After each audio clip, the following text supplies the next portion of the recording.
14 अगस्त 1947 को धर्म के आधार पर पाकिस्तान बनता है। एक बनता है पश्चिमी पाकिस्तान और एक बनता है पूर्वी पाकिस्तान। लेकिन पाकिस्तान बनने के मात्र 24 साल बाद पश्चिमी पाकिस्तान से अलग होकर पूर्वी पाकिस्तान एक नया देश बांग्लादेश बनता है। तो आज हम समझते हैं कि आखिरकार वैसे कौन से कारण थे जिस कारण पूर्वी पाकिस्तान पश्चिमी पाकिस्तान से अलग होकर एक नया देश बांग्लादेश बनता है। जैसा कि आप सभी को पता है कि धर्म के आधार पर 14 अगस्त 1947 को भारत से अलग होकर पाकिस्तान बनता है। एक बनता है पश्चिमी पाकिस्तान और एक बनता है पूर्वी पाकिस्तान। उस समय जो पाकिस्तान की कुल जनसंख्या थी उसकी कुल जनसंख्या का 56% जनसंख्या पूर्वी पाकिस्तान में रहती थी। लेकिन वहीं पाकिस्तान की केंद्र सरकार में पूर्वी पाकिस्तान के नेताओं का हिस्सेदारी बहुत ही कम था। पूर्वी पाकिस्तान के नेता पाकिस्तान के केंद्र सरकार में नाम मात्र ही थे, जिस कारण पूर्वी पाकिस्तान के लोगों में पश्चिमी पाकिस्तान के लोगों के खिलाफ, पश्चिमी पाकिस्तान के सरकार के खिलाफ एक आक्रोश भरा हुआ था। दरअसल बात यह था कि जो पश्चिमी पाकिस्तान के लोग थे, जो पश्चिमी पाकिस्तान की सरकार थी, वो पूर्वी पाकिस्तान के लोगों को मुसलमान मानती नहीं थी, पाकिस्तान मानती नहीं थी। ऐसा इसलिए क्योंकि पश्चिमी पाकिस्तान, आप सभी को पता है कि पश्चिमी पाकिस्तान और पूर्वी पाकिस्तान दोनों की संस्कृति में बहुत ही अंतर आपको देखने को मिलता है। पश्चिमी पाकिस्तान के जो लोग हैं, आप सभी को पता है कि पाकिस्तान में उर्दू, पंजाबी, सिंधी ये सब बोली जाती है। लेकिन वहीं जो अपना पूर्वी पाकिस्तान यानी वर्तमान का जो बांग्लादेश है, इसमें बंगाली बोली जाती है। बगल में बंगाल है तो यहाँ बंगाली बोली जाती है, जिस कारण पश्चिमी पाकिस्तान के लोग पूर्वी पाकिस्तान के लोगों से नफरत करते थे। इनका मानना था कि ये लोग हिंदू संस्कृति वाले लोग हैं। आप सब देख सकते हैं कि ये लोग बांग्लादेश के लोग हैं। इनका जो पहनावा देखिए आपको भारतीय महिलाओं की तरह है। इन्होंने साड़ी पहन रखा हुआ है, इन्होंने बिंदी लगा रखा है। तो और यहाँ की बोली भी बंगाली है, बांग्लादेश के लोग बंगाली बोलते हैं, जिस कारण पश्चिमी पाकिस्तान के लोग पूर्वी पाकिस्तान के लोगों से नफरत करते थे कि ये लोग हिंदू संस्कृति के लोग हैं, ये लोग रियल मुसलमान नहीं है, इनको शुद्धिकरण करना है, इनको शुद्ध करना है, इनको जो है रियल में मुसलमान बनाना है। दूसरी बात, पाकिस्तान ने अपनी जो राजकीय भाषा थी वो उर्दू को बना रखा था, और लेकिन बंगाली को दूसरा राजकीय भाषा नहीं बनाया था। वही जो बांग्लादेश के लोग थे यानी पूर्वी पाकिस्तान के लोग थे, इनका कहना था कि भैया हमारी जनसंख्या ज्यादा है, इसलिए जो आपकी राजकीय भाषा आपने उर्दू को बना रखा अच्छी बात है, लेकिन बंगाली को भी दूसरा राजकीय भाषा बनाइए। लेकिन पाकिस्तान इस बात को मानने के लिए तैयार नहीं था। 1948 में मोहम्मद अली जिन्ना बांग्लादेश का दौरा करने भी आता है, यानी पूर्वी पाकिस्तान का दौरा भी करने आता है, ढाका का। यहाँ लोग मोहम्मद अली जिन्ना से मांग करते हैं कि बंगाली को दूसरा राजकीय भाषा बनाया जाए, लेकिन बांग्लादेश का जो आपको मोहम्मद अली जिन्ना था वो साफ मना करता है। वो बोलता है कि पाकिस्तान की एक ही राजकीय भाषा रहेगी, वो रहेगी उर्दू, क्योंकि उर्दू मुसलमानों के लिए अरबी की तरह है। तो यहाँ से साफ इनकार कर दिया जाता है। उसके बाद जो आपको पाकिस्तान में जो भी भर्ती होता था, पाकिस्तान में जितनी भी सरकारी भर्तियां होती थी उसमें विशेषकर पश्चिम पाकिस्तान के लोगों को भर्ती किया जाता था। आपको पुलिस हो गया या फिर सेना हो गया, किसी भी प्रकार का सरकारी भर्ती होता था उसमें पश्चिम पाकिस्तान के लोगों को भर्ती किया जाता था। इस फोटो में आप देखिए पाकिस्तान के पुलिस है, इनका ड्रेस देखिए, उन्होंने जो है सलवार पहन रखा है, ये जो सूट वाला जो होता है। हमको तो हंसी आ रहा है कि भैया ये पाकिस्तान की पुलिस है कि नौटंकीबाजी चल रहा है। यहाँ पर सलवार पहन के जो है लोग जो है चोर को पकड़ने जा रहे हैं। तो देखिए, तो यहाँ जो पाकिस्तान में जो भी भर्ती होता था वो आपको पूर्वी पाकिस्तान की बजाय पश्चिमी पाकिस्तान से लोगों को किया, जिस कारण पूर्वी पाकिस्तान के लोगों में एक आक्रोश फैला हुआ था। और उस समय जो पूर्वी पाकिस्तान यानी वर्तमान का जो बांग्लादेश है, यहाँ पर जूट यानी पटसन की खेती बहुत ही अधिक मात्रा में हुआ करता था। आज भी बांग्लादेश में पटसन की खेती बहुत होती है, यानी जूट की खेती बहुत ही होती है। अब पाकिस्तान अपने कुल विदेशी मुद्रा का बहुत बड़ा हिस्सा पटसन को बेच कर लेता था, यानी विदेशों में जूट को बेचता था और पाकिस्तान इससे बहुत ही प्रॉफिट कमाता था। लेकिन पाकिस्तान इस पैसे का उपयोग या तो पाकिस्तान पश्चिमी पाकिस्तान के विकास में करता था, पंजाब वाले इलाके में विकास में करता था, या फिर अपने सेना पे खर्च करता था। तो यही इस कारण यहाँ के लोग बहुत ही खफा थे कि भैया जूट की खेती बांग्लादेश यानी पूर्वी पाकिस्तान में हो रही है और आप पूर्वी पाकिस्तान में कुछ विकास कर ही नहीं रहे हो।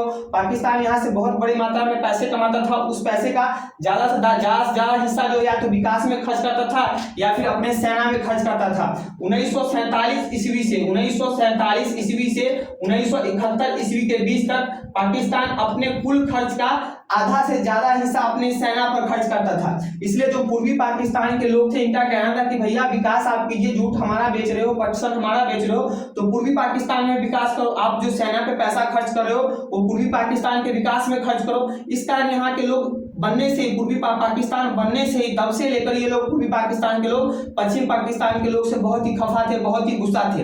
और बांग्लादेश बनने का जो तत्कालीन कारण बना वो 1970 का चुनाव बना, लेकिन उससे पहले भी एक 1965 में वॉर हुआ था। आपको सभी को पता है कि 1965 ईस्वी में भारत और पाकिस्तान का वॉर होता है, इंडो पाकिस्तान वॉर होता है। जब ये वॉर स्टार्ट होता है तो इस वॉर में जो पाकिस्तान की आर्मी थी, जो पाकिस्तान की सरकार थी, वो अपनी पश्चिम सीमा को ज्यादा सुरक्षित करती है, पश्चिम सीमा को ज्यादा ध्यान देती है, बल्कि पूर्वी पाकिस्तान जो था, यहाँ जो इस पूर्वी सीमा को कहती है छोड़ो ही मरे या जिए, हमको उससे कोई मतलब नहीं है, यानी पूर्वी पाकिस्तान की तुलना में पश्चिमी सीमा की ज्यादा सुरक्षा करती है। इस कारण जो पूर्वी पाकिस्तान के लोग हैं, ये लोग समझ आते हैं कि भैया फ्यूचर में अगर ऐसा कोई कांड होता है, अगर कोई विपत्ति आता है, तो ये पाकिस्तान वाले लोग हैं, जो पश्चिम पाकिस्तान जो इनकी सरकार है, ये हमको ऐसे मरने पर छोड़ देगी।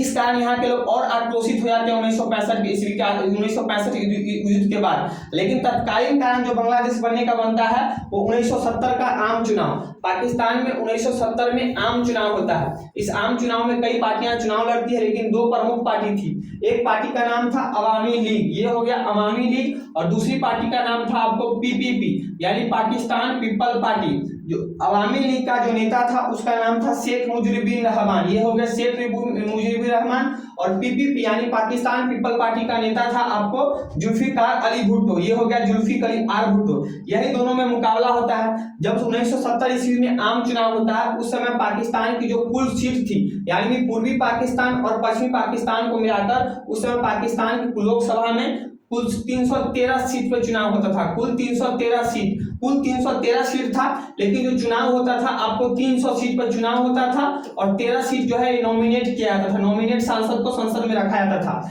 तो 1970 में जब 300 सीट पर चुनाव होता है, तो उस समय आपको पूर्वी पाकिस्तान, ये हो गया पूर्वी पाकिस्तान में आपको अवामी लीग यानी ये आपको शेख मुजीबुर रहमान को पूर्वी पाकिस्तान के 162 सीट में से 160 सीट पर जीत मिलता है। यानी आप समझ रहे हैं, 162 सीट पूर्वी पाकिस्तान में था, 162 में से 160 सीट पर शेख मुजीबुर रहमान की पार्टी को जीत मिलता है, और बाकी के जो 7 नॉमिनेट सदस्य थे वो भी इनको सपोर्ट करते हैं। यानी कि कुल 167 सीट का सपोर्ट इनको मिलता है। किनको मिलता है? तो शेख मुजीबुर रहमान को मिलता है। वहीं अगर आप हम कर ले जुल्फिकार अली भुट्टो की इसकी party PPP Pakistan people party को, तो इसको मात्र जो है पश्चिमी पाकिस्तान में कुल मिलाकर 86 सीट पर जीत मिलता है। कितने सीट पर? 86 सीट पर। और जीत के लिए कितना चाहिए? तो जीत के लिए चाहिए था 151 सीट, यानी जिस किसी भी पार्टी को 151 सांसद आते हैं तो वो सरकार बना सकता है। तो आप यहाँ देख सकते हैं कि शेख मुजीबुर रहमान को 160 सीट मिल रहा है, यानी जीत क्या है कितने? 160। नॉमिनेट तो अलग हटाइए, तो इनकी सरकार तो वैसे ही बननी चाहिए, लेकिन इनकी सरकार नहीं बनती, इनको सरकार बनाने नहीं दिया जाता है। उस समय आपको पाकिस्तान का तानाशाह राष्ट्रपति जो रहता है उसका नाम था याह्या खान। याह्या खान क्या करता है? शेख मुजीबुर रहमान को प्रधानमंत्री बनाने की जगह अमीन को प्रधानमंत्री बनाया था। एक व्यक्ति वहां का नेता था अमीन को प्रधानमंत्री बनाया था, जिस कारण जो पूर्वी पाकिस्तान के लोग हैं बहुत ही आक्रोशित हो जाते हैं। पूर्वी पाकिस्तान में जगह जगह दंगा स्टार्ट हो जाता है, पश्चिमी पाकिस्तान के खिलाफ जगह जगह दंगा स्टार्ट हो जाता है, जिस कारण पाकिस्तान की जो आर्मी है वो ऑपरेशन सर्च लाइट चलाकर 25 मार्च 1971 को पूर्वी पाकिस्तान यानी वर्तमान के बांग्लादेश में प्रवेश करती है, ऑपरेशन सर्च लाइट चलाती है, और पूर्वी पाकिस्तान में कत्ले आम मचा जाती है। यहाँ की लड़कियों को रेप किया जाता है, लगभग 30 लाख जो है पूर्वी पाकिस्तान के मुसलमानों को मार दिया जाता है। 25 मार्च 1971 को पाकिस्तान की आर्मी बांग्लादेश में प्रवेश करती है, यानी पूर्वी पाकिस्तान को, और जस्ट अगले दिन 26 मार्च 1971 को शेख मुजीबुर रहमान पूर्वी पाकिस्तान को जो है स्वतंत्र घोषित करते हैं कि भैया एक स्वतंत्र देश है, इसका नाम है बांग्लादेश। तो यहाँ पर जो है स्वतंत्र देश घोषित करते हैं, लेकिन यहाँ से युद्ध स्टार्ट हो जाता है। पूर्वी पाकिस्तान और पश्चिमी पाकिस्तान में बहुत सारे लोग मारे जाते हैं, बहुत सारी लड़कियों को रेप किया जाता है, युद्ध काफी लंबे महीने तक चलता है। उसी बीच शेख मुजीबुर रहमान समझ आते हैं कि अगर पूर्वी पाकिस्तान को एक स्वतंत्र राष्ट्र बनाना है, पाकिस्तानियों से आजाद करवाना है, तो हमें भारत का सहारा लेना पड़ेगा। तब शेख मुजीबुर रहमान उस समय भारत की तत्कालीन प्रधानमंत्री इंदिरा गांधी के पास आते हैं, इंदिरा गांधी से रिक्वेस्ट करते हैं कि आप हमारी मदद कीजिए, हमें पाकिस्तान से आजादी चाहिए। तो इंदिरा गांधी भी जो है सहमति भरती है कि हाँ हम आपकी मदद करेंगे। इंदिरा गांधी भी इसलिए जो है मदद करने के लिए तैयार हो जाती है कि आप सभी को पता है कि पूर्वी पाकिस्तान हमारे लिए भी एक सिरदर्द बना हुआ था। जब इन दोनों में युद्ध चल रहा होता है तो पूर्वी पाकिस्तान के बहुत सारे लोग अपनी जान बचाने के लिए शरणार्थी के रूप में भारत में प्रवेश कर रहे थे, तो भारत की जनसंख्या बढ़ रही थी। वैसे भी पूर्वी पाकिस्तान हमारे लिए एक सिरदर्द बना हुआ था। एक पश्चिम में जो है पाकिस्तान से जो अपनी सीमा सुरक्षा करो, एक पूरब में जो है पाकिस्तान से अपनी सीमा सुरक्षा करो। तो यही जो इंदिरा गांधी को मौका मिल गया, बोले ठीक है आपकी मदद करेंगे। लेकिन उससे पहले इंदिरा गांधी जो है सोवियत संघ में जाती है। सोवियत संघ के राष्ट्रपति जो है उससे कहती है कि हम जो है पाकिस्तान की हेल्प करने जा रहे हैं, अगर फ्यूचर में आपकी जरूरत पड़ती है तो आप हमारी मदद कीजिएगा। उस समय यूएसएसआर यानी रूस का जो राष्ट्रपति था वो भी इस बात के लिए तैयार होता है कि हम आपकी मदद करेंगे। और फाइनली इंदिरा गांधी के आदेश पर 3 दिसंबर 1971 को भारतीय सेना आपको पूर्वी पाकिस्तान में एंटर मारती है, यानी वर्तमान के बांग्लादेश में एंटर मारती है। और मात्र 13 दिन युद्ध चलता है पाकिस्तान आर्मी और इंडियन आर्मी में। 16 दिसंबर 1971 को पाकिस्तान की 93,000 जो आर्मी थी वो पाकिस्तान की आर्मी के सामने, हिंदुस्तान की आर्मी के सामने सरेंडर बोल देती है। आप लोग देख लीजिए, ये आपको 16 दिसंबर 1971 का फोटो है। ये उस समय आपको पाकिस्तान का लेफ्टिनेंट जनरल अब्दुल्ला खान है और भारतीय सेना का आपको लेफ्टिनेंट जनरल जगजीत सिंह अरोड़ा है। 16 दिसंबर 1971 को पाकिस्तान की आर्मी अपने 93,000 सैनिकों के साथ